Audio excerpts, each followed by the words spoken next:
Mr. Speaker, sir, hawker food is now a critical source for most Singaporeans' daily meals, especially for families who do not often have home-cooked meals.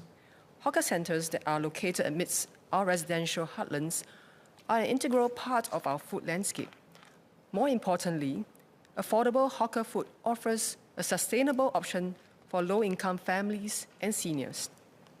When I was still a student, I used to help out at my aunt's Marine Parade laksa store, not the same one as Mr. Leong's laksa store, during my school holidays. I witnessed the challenges she faced, the very long hours she had to work and only having one rest day a week. Their daily revenue is unpredictable as their earnings will naturally be affected whenever business is bad. Nevertheless, her laksa business has managed to assist my aunt's family financially. When she retired, only one of her 6 children was willing to continue with the business. As expected, my cousin had to sell the business as the 3rd generation was not keen to take over. As a matter of fact, most elderly hawkers are retiring without any succession plans. Understandably, compared to the 1st and 2nd generation hawkers, their children are now exposed to better employment options and opportunities with more rewarding salaries and progressive career prospects. Given the evolution of this business and the challenges ahead, we would need to assist these hawkers. One challenge would be the lack of people willing to work as hawkers. There are several initiatives already implemented by the government to help existing hawkers better cope with the labour shortage. For instance, the joint tenancy scheme allows hawkers to work shorter hours and share rental costs with co-tenants. Also, to alleviate manpower shortage, storeholders can now hire from a bigger pool of long-term visit pass holders.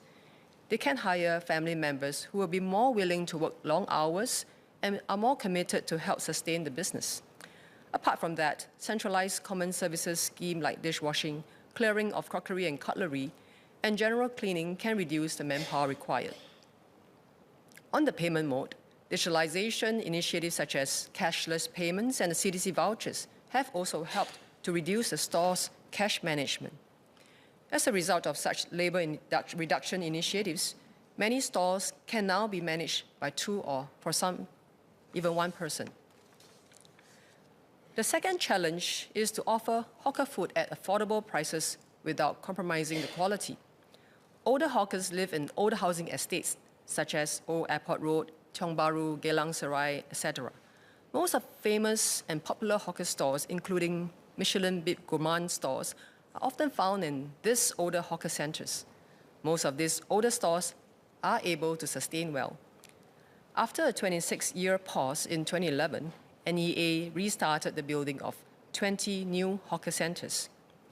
With the additional and sudden surge of so many new hawker centres, operating costs in these new hawker centres tend to be higher.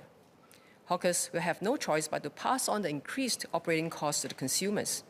Otherwise, many stores in these new hawker centres will find it very challenging to operate.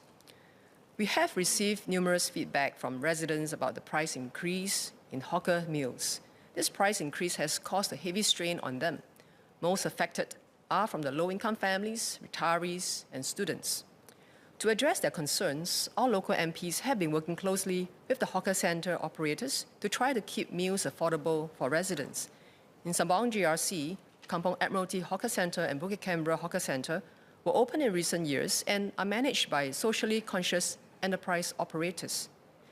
In Bukit Canberra Hawker Centre, all 44 stores offer $3.50 budget meals, and the meals quantity and ingredients are usually more budgeted as well to fit into the price cap.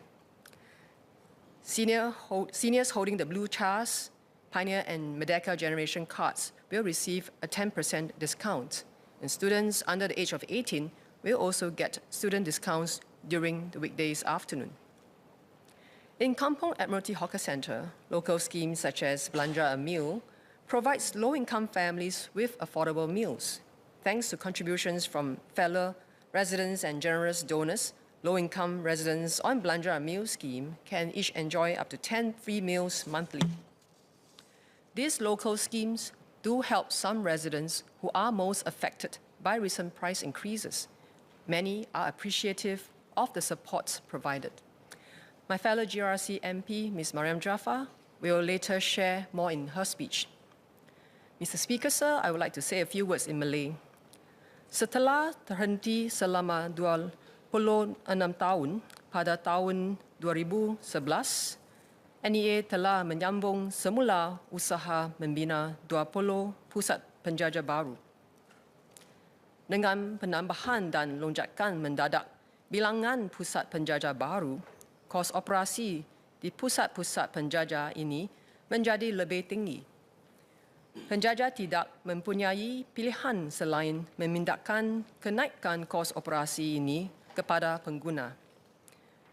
Sebaliknya, banyak gerai di pusat penjajah baru ini menghadapi cabaran besar untuk beroperasi.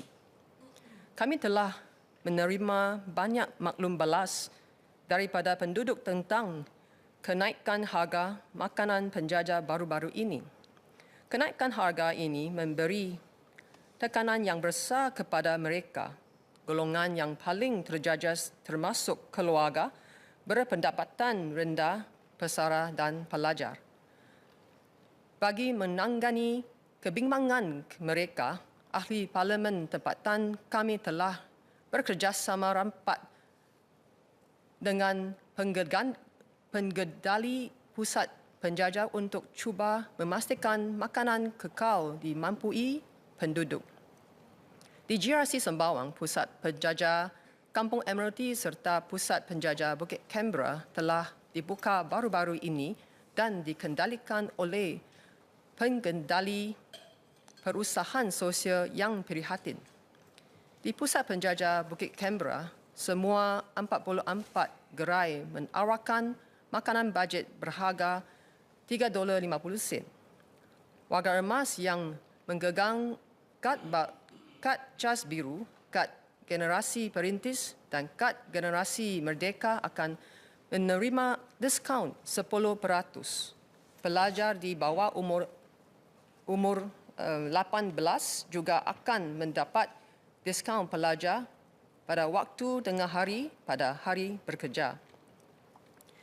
Di pusat penjajah Kampung Admiralty, skim tempatan seperti belanja mil menyediakan makanan mampu milik untuk keluarga berpendapatan rendah.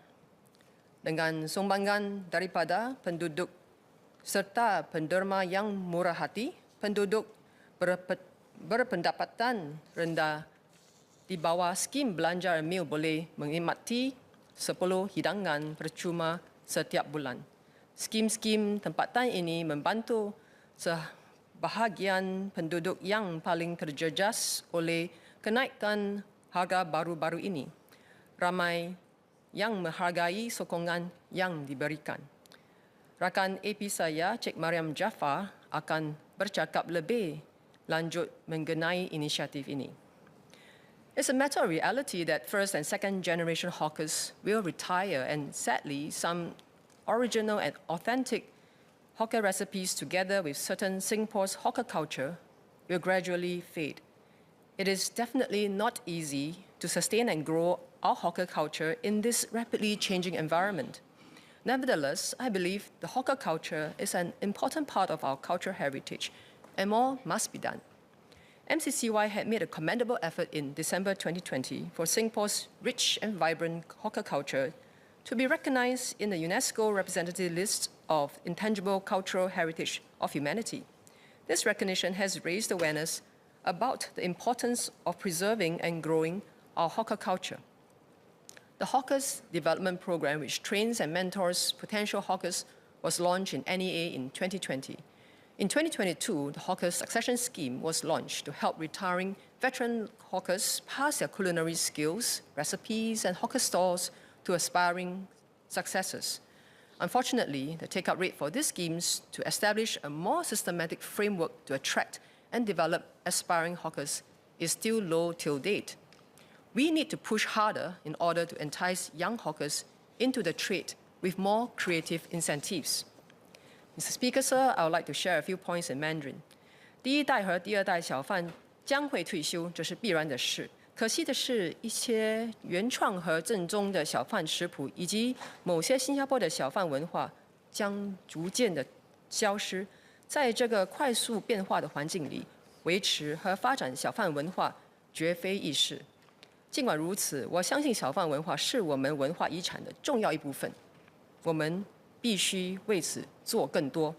2020年12月，文化社区及青年部做出了值得表扬的举措，使新加坡丰富多彩的小贩文化被列入联合国教科文组织人类非物质文化遗产代表名录。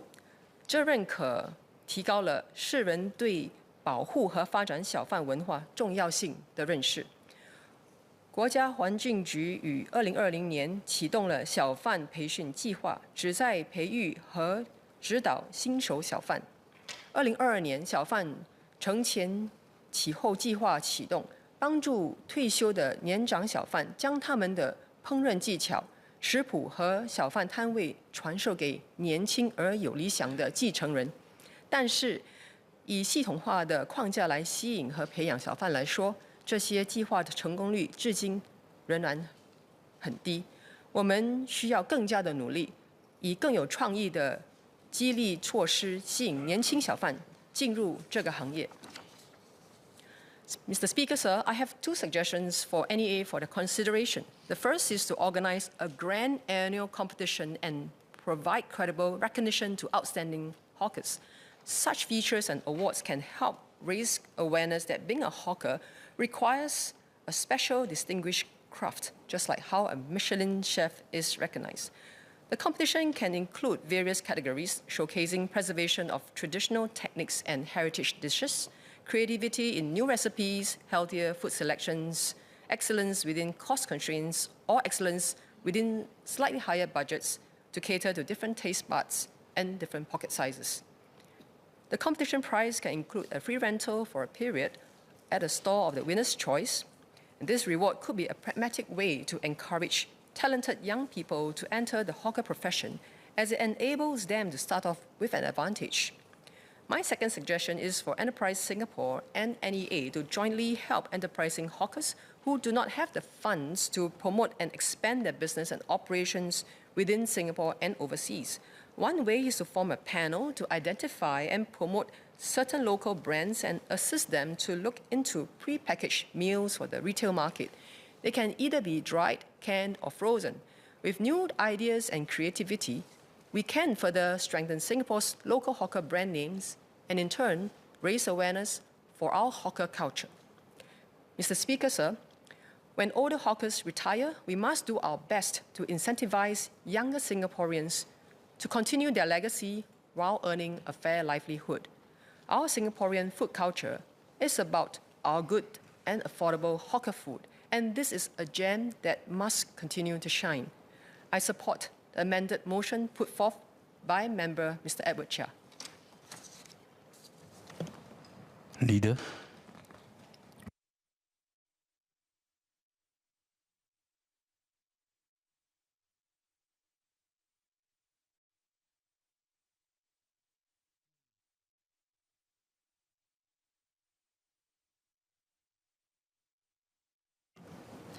Mr. Speaker, sir, I beg to move that the proceedings on the business set down on the order paper for today be exempted at this day's sitting from the provisions of Standing Order Number 2. The question is the motion moved by the Leader of the House. As many as are of the opinion say aye. To the contrary say no. I think the ayes have it. The ayes have it.